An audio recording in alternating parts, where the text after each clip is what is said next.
Okay, go ahead and start. We're underneath the Jeep here. It's still making this weird ass noise. And this drive line going back here to the transfer case is a culprit for our noise. It's the torn boot back there.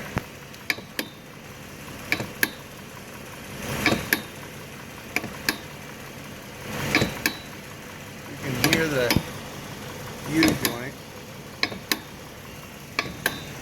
This U-joint here is in good shape.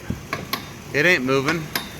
Brand new hubs and axle. There's a brand new axle. And you can see the hubs back up in there. And the brand new CV joint here. And the brand new hub. You can see the brand new back side of the brand new hub there. Right here is where the rest of that noise come from. It's right there, that front drive line. It's clicking like no other inside this tube and makes it sound like it's coming from the front end. Okay, there we go.